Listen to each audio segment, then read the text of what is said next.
অনেক দিন হলো এদিকে আসাই হয় না। গোপাল দাদুর হাতের চাও খাওয়া হয় না। ঠিকই বলেছিস। গোপাল দাদুর চায়ের জন্য এই অঞ্চল বিখ্যাত। দাদুর হাতের চা না খেলে চায়ের তৃপ্তিটাই যেন মেটে না। চল চল যাই, দাদুর হাতের চায়ের ঘ্রাণ নিয়ে আসি। হ্যাঁ, তাই চল।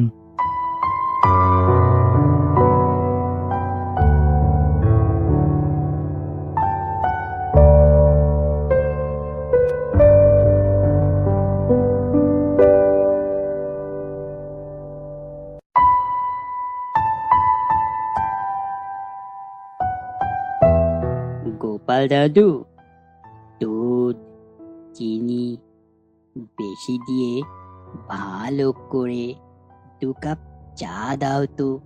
অপেক্ষা কর, অনেক চায়ের অর্ডার আছে, সেগুলো দেব, তারপর তোদের চা দেব। কি আর করার, তুমি যেমনি বলবে তেমনি তো শুনতে হবে। ঠিকই বলেছিস। এই অঞ্চলে গোপাল দাদুর মতো চা তো আর কেউ বানায় না। তাই দাদু যেভাবে বলবে সেভাবেই শুনতে হবে। তা সুরেশ, বল তো, দেশের অবস্থা কি?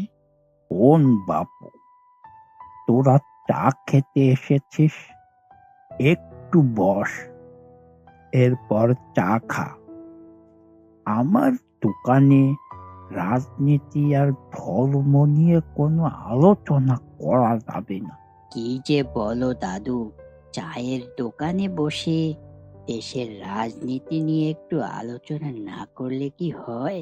দেখ ভাই, মন চাইলে চা খা, আর নইলে চলে যা, কিন্তু আমার দোকানে বসে রাজনীতি আর ধর্ম নিয়ে কোনো আলোচনা করা যাবে না।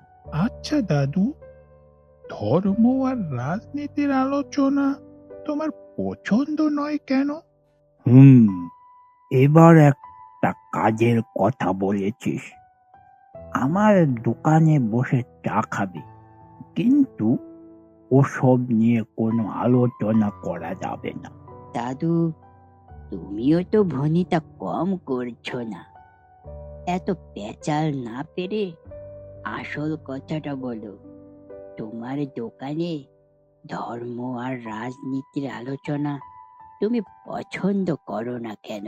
তোরা জোয়ান মানুষ আর আমি বুড়ো মানুষ, কথা বলতে বলতে কথার তাল হারিয়ে ফেলি।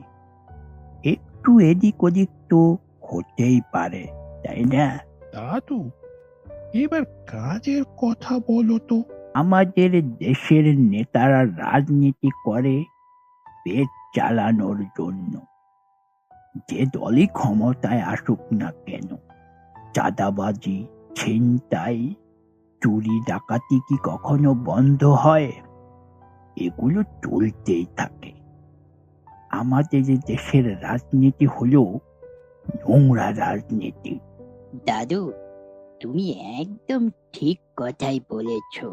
ক্ষমতার পালা বদলে সাধারণ মানুষের কোনো উপকার হয় না। চাল, ডাল, তেল, সবজির দাম কি কখনো কমে? আমার মতো গরিব সবসময় গরিবই থেকে যায়। তাহলে যে আলোচনা আমার কাজেই আসে না, সেই আলোচনা করে লাভ কি? গোপাল দাদু, তা না হয় বুঝলাম, কিন্তু ধর্ম নিয়ে আলোচনা করা পছন্দ করো না কেন? চায়ের দোকানে যত সব অশিক্ষিত লোকেরা বসে চা খায়, তাদের ধর্ম সম্পর্কে কি কোনো জ্ঞান আছে? তারা শুধু ভুলভাল বকে। তাই যে বিষয়ে আমার কোনো জ্ঞান নেই, আমি সেই বিষয়ে আলোচনা করতে চাই না। গোপাল দাদু তো আর এমনি এমনি বুড়ো হয়নি। দাদুর মাথায় বেজায় বুদ্ধি। শোন, বয়স তো আর কম হলো না, চুলগুলো তো এমনি এমনি পাকেনি। দাদু, এবার চা দাও তো।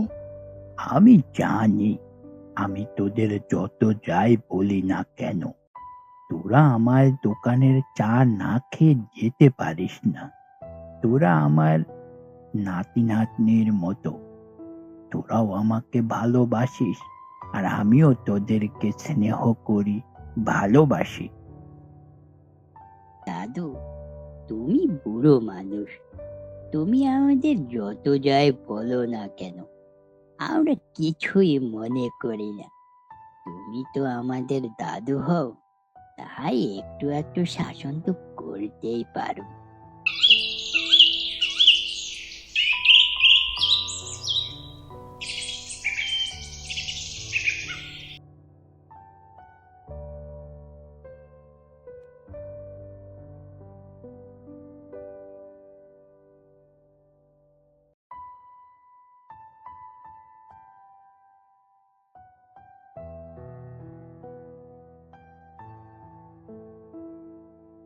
আচ্ছা দাদা, কৃষ্ণপুরের রাস্তাটা কোন দিকে বলতে পারেন? কে আপনি? আর কৃষ্ণপুরী বা যাবেন কেন? আমি রোহিত। কৃষ্ণপুরে আমার এক আত্মীয় আছে, আমি সেখানেই যাচ্ছি। কিন্তু আপনি এই রাতের বেলায় কেন আসলেন? আমি অনেক দূর থেকে এসেছি, আসতে আসতে রাত হয়ে গেল। এই রাতের বেলা আপনি কৃষ্ণপুর যাবেন কিভাবে? কি আর করব, এত দূর আসলাম, কোনো ভ্যান রিক্সা তো দেখলাম না। মনে হয় বাকিটা পথ হেঁটে যেতে হবে। হেঁটে যাবেন তা তো বুঝলাম, কিন্তু রাস্তাঘাট কিন্তু তেমন ভালো না। রাস্তাঘাট ভালো না এর মানে কি? চোর ডাকাতের ভয় আছে নাকি? না না মশাই, আমাদের আশেপাশের কয়েক গ্রামে কোনো চোর ডাকাত নেই, তবে ভূতের ভয় আছে। কৃষ্ণপুরের রাস্তায় একটা শ্মশান আছে, রাতের বেলা নানান ধরনের আত্মারা ঘুরে বেড়ায়, মানুষকে ভয় দেখায়, আবার সুযোগ পেলে ঘাড়ও মোটকে দেয়। কি বলছেন দাদা? আমি এমনিতেই ভয় পাই, এরপর যদি ভূতে ধরে আমি তো মরেই যাব। আচ্ছা দাদা, তাহলে এখন কি করি? তবে ভয়ের কিছুই নেই, এই পথ দিয়ে অনেকেই কৃষ্ণপুর যায়, তাদের সাথেই চলে যাবেন। একা গেলেই কিন্তু ভূতে ধরবে, সাথে দু চারজন থাকলে ভূতেরা কাছে আসার সাহস পায় না। এই সন্ধ্যাবেলা কি কোনো লোক আসবে? বসে চা খান, কেউ না কেউ ঠিক চলে আসবে। আমার কিন্তু খুব ভয় লাগছে। না না, ভয়ের কোনো কারণ নেই। যদি খারাপ কিছুই হতো, এই গ্রাম ওই গ্রামের মানুষ কি চলাচল করতে পারতো? একটু অপেক্ষা করেন, কেউ না কেউ চলে আসবে।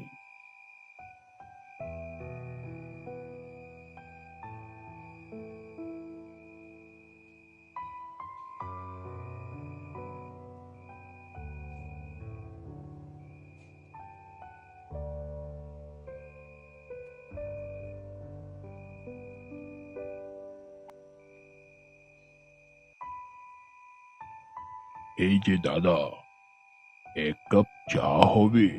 হ্যাঁ, চা তো হবেই। একটু বসেন, আমি চা দিচ্ছি। আপনি যাবেন কোথায়? আমার বাড়ি কৃষ্ণপুরে। এই দাদাও কৃষ্ণপুর যাবে। এই দাদা ভূত ভয় পায়, আপনি দাদাকে একটু সাথে নিয়ে যান তো। তাই নাকি দাদা? আমি আবার ভূত টুত তেমন ভয় পাই না, যত রাতি হোক না কেন আমি একা একাই চলাচল করি, বরং ভূতেরাই আমাকে দেখে ভয় পায়। আপনার কথা শুনে কিছুটা সাহস পাচ্ছি। এই রাতের বেলা আমি একা কোনোদিনই যেতে পারতাম না। তো দাদা চলুন, এখন যাওয়া যাক, তা না হলে রাত আরো গভীর হয়ে যাবে। আপনার বাড়ি কোথায়? আমার বাড়ি এই পাশের গ্রাম চণ্ডীপুরেই। আপনি এই রাতের বেলা বের হলেন, আপনার ভয় করছে না? হয়তো পাই। আমি বলতে পারেন একরকম একটা ভীতু লোক। আমি প্রচন্ড ভয় পাই, কিন্তু আপনি সাথে আছেন তো, তাই তেমন একটা ভয় পাচ্ছি না। ভয় পাচ্ছেন না কেন? দোকানদার বলল 2-4 জন একসাথে থাকলে নাকি ভূত আসে না। দোকানদার বলল, আর আপনি তাতেই বিশ্বাস করলেন? হ্যাঁ, দোকানদারকে দেখে তো ভালোই মনে হলো। সবার কথা বিশ্বাস করতে নেই। কি বলছেন দাদা? ঠিকই বলছি। দাদা, এই রাতের বেলা দয়া করে ভয় দেখাবেন না। না দাদা, আমি আপনাকে ভয় দেখাচ্ছি না। তবে দাদা, বিষয়টা হলো কি, দোকানদারও একটা ভূত আর আমিও একটা ভূত।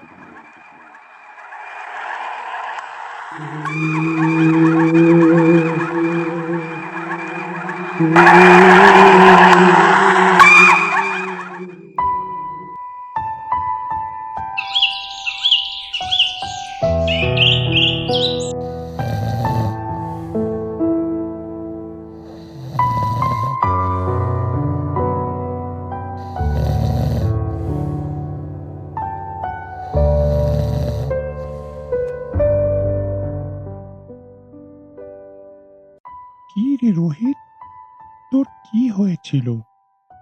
রাতের বেলা একা একা শ্মশানের রাস্তা দিয়ে আসতে গেলি কেন?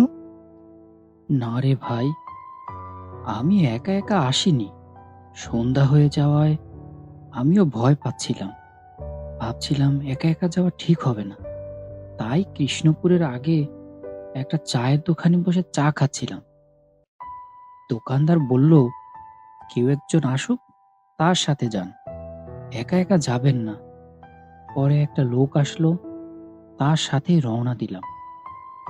শ্মশানের ঠিক আগেই সেই লোকটা বলল দোকানদার আর ওই লোকটা নাকি তারা দুজনেই ভূত। এই কথা শুনেই আমি তো শেষ। আমার মনে হচ্ছে আমি জ্ঞান হারিয়ে ফেলেছিলাম। এরপর কি হলো আমার তো আর হুঁশ নেই। শোন রোহিত, কৃষ্ণপুরের রাস্তাঘাটে কোনো চায়ের দোকান নেই। এখন তো তাই দেখছি। ভাই রে ভাই, আমি ভূতকে ভয় পাই, আর আমার সাথে এমন ঘটে গেল। তাহলে আমার সাথে কালকে যা ঘটেছে সবই ভৌতিক ঘটনা। কিন্তু ভাই, আমি এই বাড়িতে আসলাম কিভাবে? কাল রাতে আমাদের গ্রামের একদল লোক বাজার শেষ করে ফেরার পথে দেখে তুই রাস্তায় অজ্ঞান হয়ে পড়ে আছিস। ওরাই তোকে আমাদের বাড়িতে দিয়ে যায়। সারা রাত তোর কোনো হুঁশ ছিল না। ভাই, অনেক বড় একটা শিক্ষা হলো। কপাল ভালো তাই বেঁচে ফিরেছি। যদি আমার ঘাড় মটকে মেরেই ফেলতো, আর জীবনে কখনো একা একা রাতে বের হব না।